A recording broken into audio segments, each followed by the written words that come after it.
Hello, everyone, and welcome back to English 1110. This is your week 3 overview lecture from me, K-Swizzle. And what I've got for you this week is surveillance capitalism. And that's going to really be the theme that kind of drives us as we venture into these next pathways of thinking about Americanness. You might have noticed that I don't have my video on for this lecture. Occasionally, I'll give you an audio-only lecture. It just kind of depends on, was it possible to record video or not? So I will definitely alternate between having video or just having audio only formats for lectures. But either way, as per always, my expectation is that you engage with these lectures in addition to the materials we'll talk about here in a second of your readings, viewings, lectures, and assignments that you've got to worry about for this week. In English 1110. And this week, of course, is May 23rd to May 29th. And without further ado, let's just go ahead and get started. So for this week, if we look at this week at a glance, you've got 5 music videos to watch, 1 article to read, 1 chapter excerpt to read, 2 lectures to watch, and 1 assignment to complete, which is process post number 1. Now, as I'll talk about later in this lecture, process post number 1 is your first process post assignment within the foundations category of the syllabus. The expectations for this are a bit different than the discussion board post, but never fear, we will dive into that to make sure that you're well equipped to do that type of assignment. So I ask that first watch the video titled Week 3 Overview, which you are watching / listening to this lecture, you are already doing that.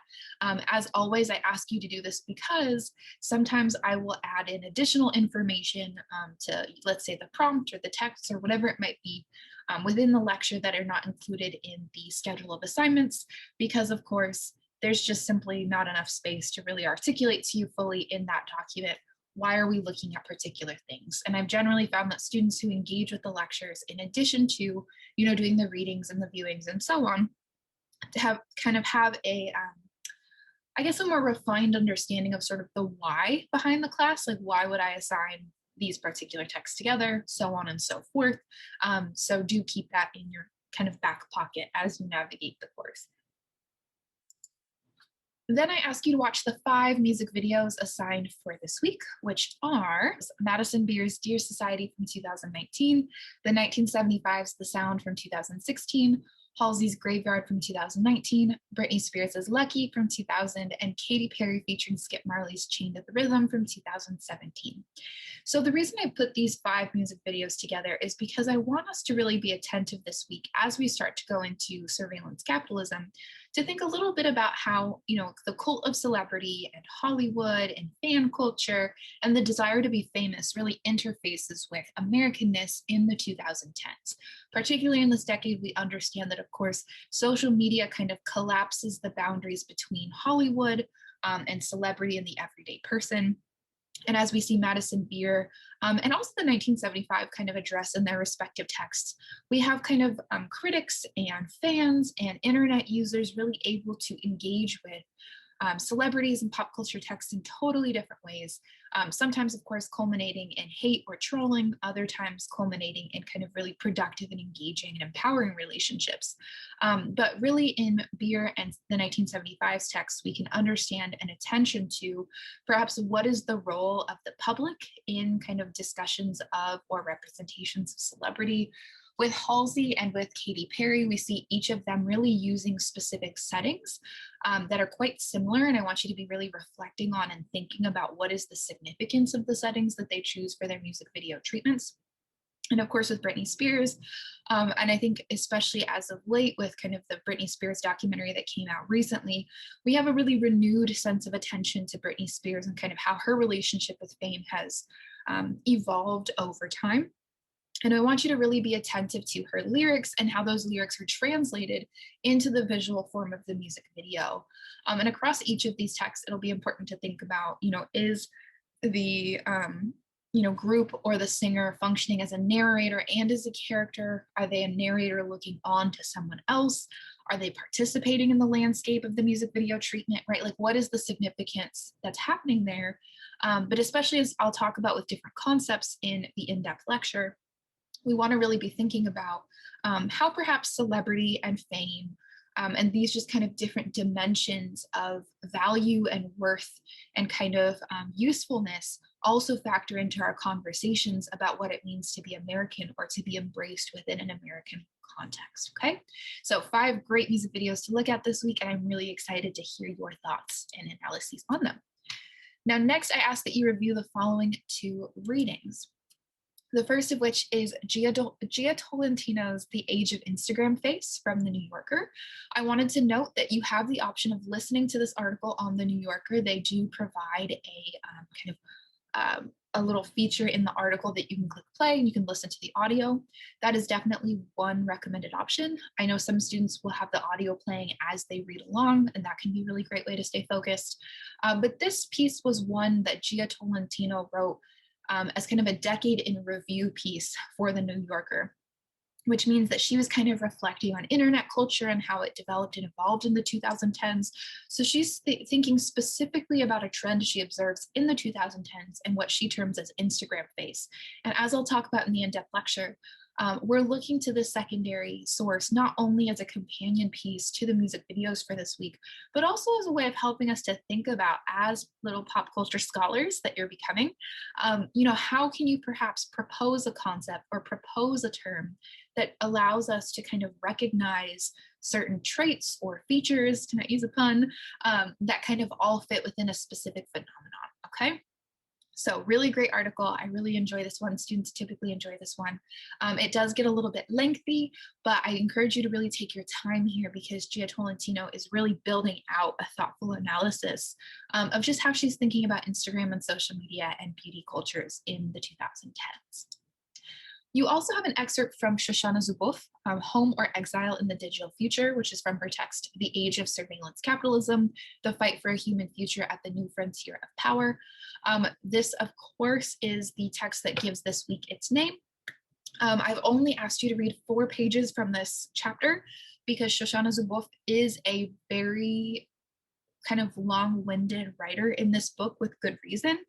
She's a specialist of these things, and so she definitely goes into really intensive detail, which ordinarily would be very helpful for us if we could dedicate sort of a week or so to talking about this concept. But given that we only have a week, I'm only giving you 4 pages. If you struggle at all with this, that's totally okay. I've included some like video clips and interviews with her in the in-depth lecture to help make sense of some of what she's talking about, because she does also use some big words here and there. But she's really focusing in on kind of the trend that we see of kind of how the behaviors that we display and kind of perform online are not totally independent of corporations and corporate power, but she's also really interested in kind of what is being sold to us and how do we factor in as the product, okay?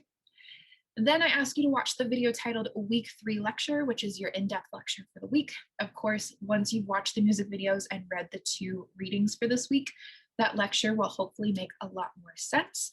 This is also a lecture in which I'm going to be kind of doing what you'll see me do in other weeks, which is talking about the text that you're assigned, but then pairing them with specific concepts that I then ask you to kind of apply in your close readings to different scenes and critical details from various texts. So this will be a really important one to really be attentive to because it's going to set the tone for how we engage with text moving forward, okay? And then finally, I ask you to complete the following assignment, process post number 1.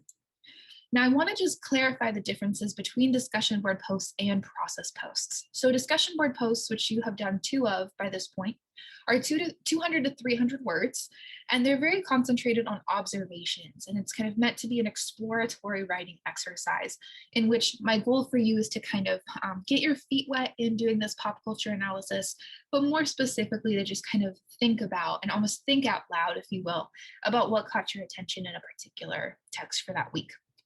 With discussion board posts, I've told you that you can take a more casual writing structure. Some students like to write them as bullet pointed lists. Other students write them as sentence clusters or a full paragraph.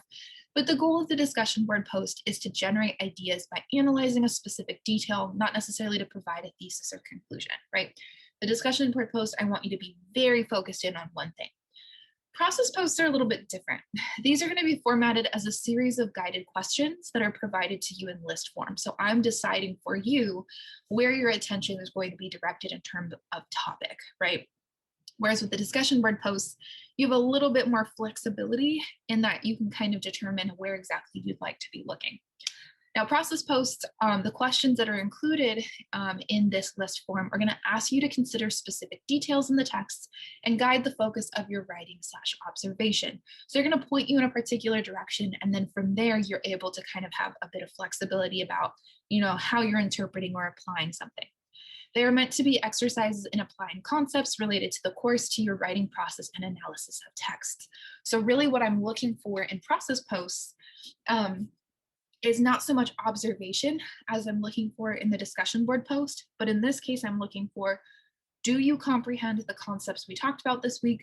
Do you comprehend the kind of theme for the week? Do you comprehend and feel comfortable working with the secondary readings, right? I'm really kind of asking you to demonstrate to me that you've taken the time to really engage with everything. So whereas a discussion board post, you're going to be talking about one thing, a process post, you're going to be writing about most, if not all, of the text assigned for that week. And I will have specific questions that I'm asking of you, okay? And you should think of the process post as having short essay responses of generally being 3 to 5 sentences minimum, okay? So it's a bit more formal. Some students, it's helpful for them to think of it as comparable to a worksheet, but I kind of think of it as almost like a guided short form essay, okay? Okay, so let's go ahead and kind of talk through the prompt for process post number 1. Now the deadline is Sunday, May 30th at 11:59 p.m. Eastern to Carmen.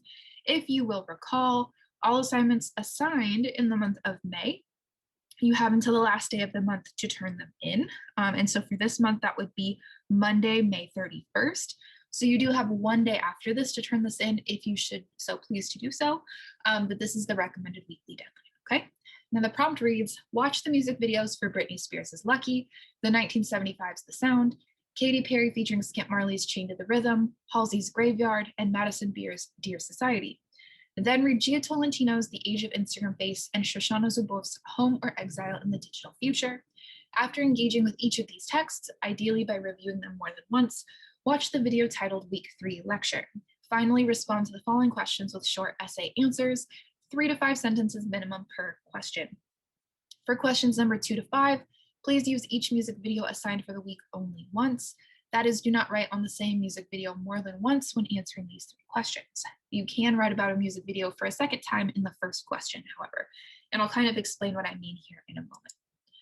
So question 1, of the primary and secondary sources that you engaged with this week, which one was the most interesting to you and why?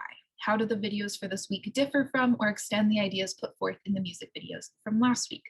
So this is kind of an overall question where I'm asking you to select a text that really stood out to you, and it can be any of them, and just kind of talk to me about why it was interesting. And you'll want to kind of define and describe what interesting is constituted of, right? Like that's a term that we use to kind of assess or evaluate something's usefulness or value to us. But we want to be really clear on what that means. So when you're talking about a text that was interesting to you, you're going to want to elaborate and explain to me what exactly about it is interesting. What does it mean for it to be interesting? Okay. And as you do that, I ask you to also kind of briefly talk about how the videos for this week perhaps complicate or extend some of what we talked about last week with patriotism. Okay. All right, questions 2 and 3 are very much the same, but they're asking you to apply different concepts, okay? So question 2 reads, find an example of conformity in one music video that you watched this week and explain how it appears in the text. Please provide a timestamp of the scene in the video that you choose to focus on and explain why this scene is an effective example of this term. And that's what it also says for question 3, except with surveillance. So with questions 2 and 3, I'm asking you to select a music video from this week and apply this concept of conformity, which you'll learn about in the in-depth lecture, and apply it to a specific scene. What is a moment that you see conformity happening? What does it look like? What does it consist of? What is it represented as? How is the creative team interpreting it or translating it in the video, right? Ideally, if you can kind of pair this application of the concept to both a visual and a verbal element, meaning the lyric and the visual, that would be great because then you're able to really speak to how this text is providing us with an enhanced application of this term, right? It's perhaps showing up across both the lyrics and the visuals. In some cases, you might find that it only shows up in the lyrics or it only shows up in the visuals, but it's worthwhile to think about, when you're drawing us to a particular moment in a music video, what are we hearing alongside what are we seeing, okay? Question 3 is exactly the same, except you're focusing on surveillance. And I just want to remind you again that with this prompt, the expectation is that you're writing about a different music video for each of these type of question. So you shouldn't be writing about the same music video across all of these answers. Now, if you found, let's say that Halsey's Graveyard was the most interesting music video that you watched this week, you can write about that in question 1 and talk about it in one of these concept application questions, because the prompt says that you can do so. That you shouldn't be writing about, Halsey's Graveyard for example, both question 2 and question 3, okay? All right, question 4. Find an example of protest in one music video that you watched this week and explain how it appears in the text. Please provide a timestamp of the scene in the video that you choose to focus on and explain why the scene is an effective example of this term. Okay, so this is exactly the same as questions 2 and 3, as this is a concept application question. So you're gonna wanna pick one music video that we watched for this week and apply protest to your close reading of, one scene or one moment or one detail in the music video, okay? Again, if you can find ways in which the concept shows up in both the visual and the verbal elements of the lyric and the visual, that's even better. But you're going to want to be really explicitly clear in describing how exactly protest is showing up. And it doesn't have to be a literal interpretation, right? You can be kind of interpreting or analyzing how something resembles or symbolizes a protest or surveillance or so on, right? It doesn't have to be completely literal. Now, question 5, I ask, how could the term distort or distortion be applied to the Gia Tolentino article that you read this week? Identify a specific passage or quote and close read, or analyze closely how you could use this term to explain her argument and observations. So here you're concentrating exclusively on the Gia Tolentino article. Occasionally, students want to make reference to one of the music videos to kind of say like, I think this term could be used here because maybe it resembles something I'm seeing in one of the music videos. So that's why I kind of mentioned at the beginning of the prompt that if you choose to reference a music video for this question, that's fine. It just shouldn't be the same one that you talked about with questions 2, 3, or 4. However, if you do that, you should still devote most of the response to the Gia Tolentino piece. Ideally, you'll concentrate the majority, if not all, of this response to the Gia Tolentino article, but it's okay if you want to make some sort of connection to one of the music videos.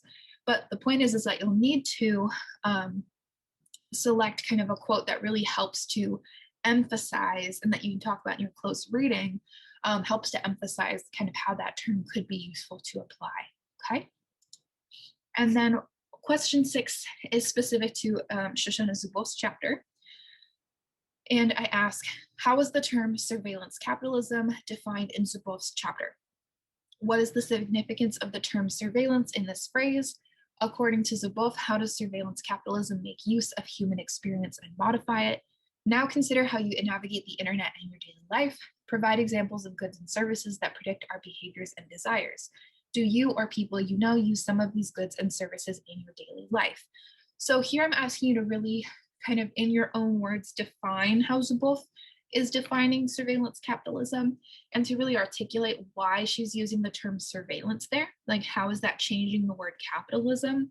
And how is that perhaps a really important emphasis in the concept? I also want you to kind of think about, how is she describing or detailing surveillance capitalism's impact on human experience, and especially looking at how she talks about modification. That will be really important. And then I want you to take kind of this synthesis that you've produced about Zuboff's chapter and concept, and then apply it to your own life by talking about how you navigate the internet and kind of just examples of goods and services that you can think of that participate in this practice of predicting our behaviors and desires. Can you think of, how some of these goods and services show up in your daily life? And then finally, question 7. How is the term attention economy defined in the video, The Attention Economy, How They Addict Us by Will Schroeder, that is included in the in-depth lecture for this week? What were some of the examples he used to visualize and explain how the attention economy works in the digital age? Regardless of whether you agree or disagree with the video's argument, what visual or visuals used in the video was most effective in communicating the argument in a compelling, convincing way? So here you are focusing in on one of the secondary videos that I include in the in-depth lecture for this week. And I'm asking you to watch that video and articulate how Will Schroeder is using the term attention economy. How is he translating this concept through a visual form in terms of his video? And just kind of how is he putting this argument together? I want you to be attentive to, what kind of evidence is he using? How is he making his point? And especially, what about this argument might be read as compelling or convincing, regardless if you yourself agree or disagree. Something I want you to be really attentive to is that I'm not asking you to agree or disagree with an author's argument or a music video's treatment throughout the semester. What I'm asking you to do is to analyze and assess how effective it is in communicating its point, right? Is it doing an effective job in making the reader care about the issue? Is it doing a compelling job in making the viewer emotional in the ways that they're trying to accomplish, right? Is it a text that's successful in achieving the goal that it's been set out to do or to, focus on, right? So question 7 is really getting at the heart of that. I don't want you to think about if you agree or disagree. What I want you to think about is what's working here potentially. What kind of evidence is he using that could be really convincing to a viewer who perhaps doesn't agree with him or who perhaps is on the fence about the issue or has never been exposed to this issue before, okay? That's going to really help to kind of track through the success rate of an argument and how it is being used to convince and just speak to a viewer. So that is everything that I have for you this week in English 1110's overview lecture. I hope that the first 2 weeks of the semester have been off to a good start and that you've enjoyed the things that we've looked at so far. I'm really looking forward to this week. I absolutely love Surveillance Capitalism Week. I think it's a really fun and enjoyable assortment of texts that we're looking at, and I look forward to reading your writing on this topic. All right, everyone, have a great rest of your week, and I will see you soon in the in-depth lecture. Bye.